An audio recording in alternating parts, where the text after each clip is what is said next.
You want to change something in your life? Then quit. Seriously. Quit hanging around people that don't believe in you.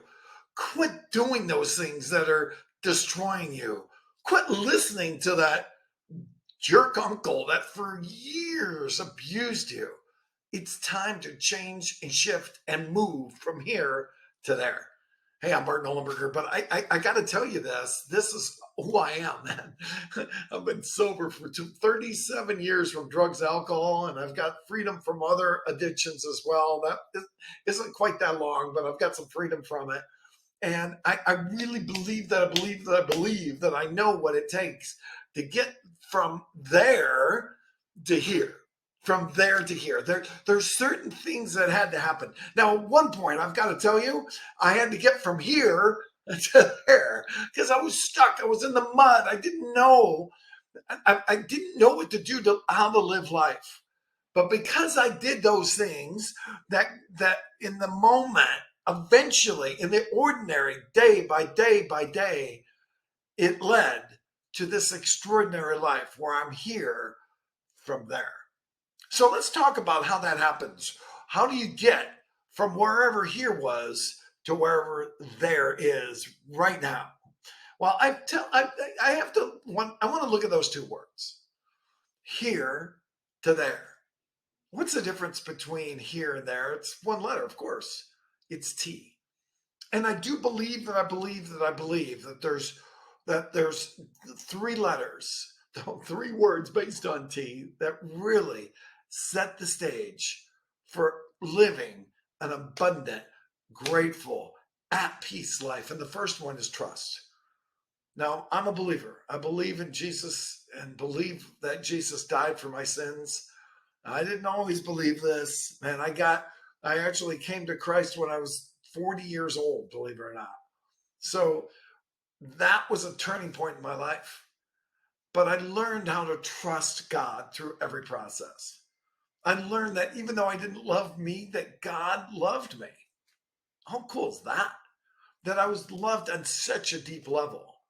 And I can't tell you how many times I've had moments where I've just felt insecure, indecision, and I kept saying, Jesus is my Lord and Savior, or Jesus help me, or God help me.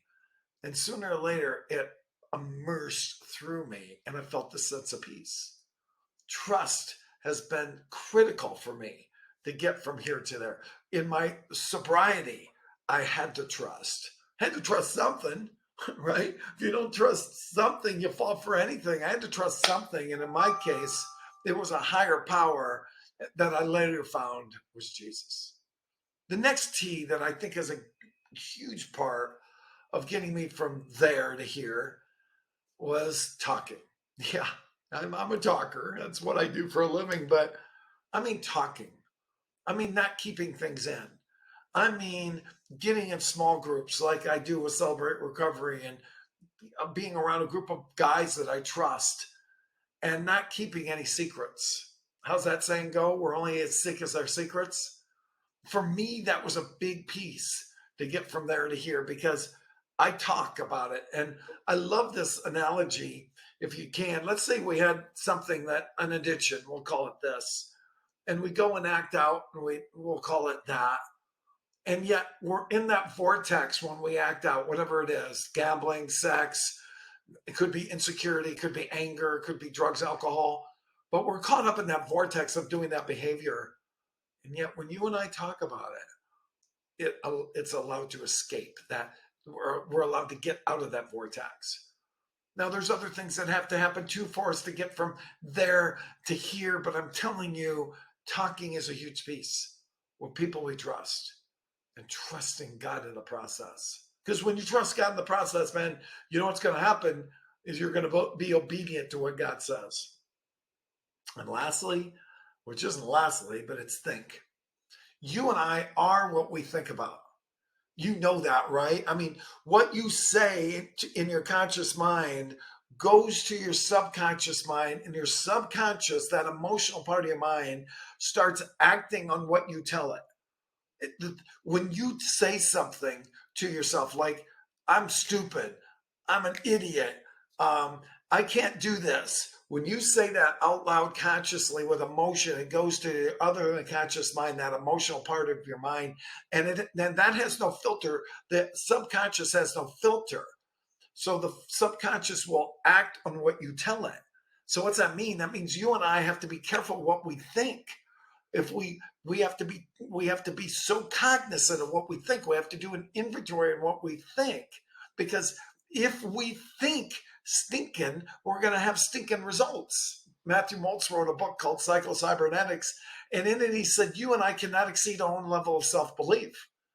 And so if you and I don't have self-belief, if we believe the lies of our old dead uncle that told us we were a piece of you know what, and we continually repeat that over and over again, we're acting on it. Have you ever wondered why you have stupid behavior? It's because of what you're feeding your brain. So what's that mean? You and I feed it differently, we're going to have different results, just like our body. When we take care of our body, we have different results. Our mind is such an opportunity for us to change our life. Change your thinking, change your life. Great book on that is Craig Groeschel's book called Just That, when he really talks about being cognizant of those things that we say to ourselves. So there you have it. Those are key pieces for you and I to get from there to here, or from here, if you're caught up in the mud, to there where you want to be. Trust, talk, and think. And grab an accountability partner, grab a sponsor, grab a mentor, grab somebody that you can do all those things with. And that will allow you to get to that next stage. Remember this, sobriety is boring, frankly. It's hard, but it's also, we know it's one day at a time. We know it's one moment at a time. We know it's one second at a time. We know all that, but it's in the ordinary, doing things ordinary day after day after day, that the extraordinary happens. And all those dreams that I had for years have manifested themselves to where I am right now. All of them? No. Let me rephrase that. The ones where God wanted them to go. Thy will be done. And I will tell you too, my life isn't exactly what I thought it would be, but I love my life, and my life is incredible. And that I know, because I trusted, because I talked to folks, because I was careful of how I talked to myself, and because I think like a winner, not as a loser. We'll talk to you next time.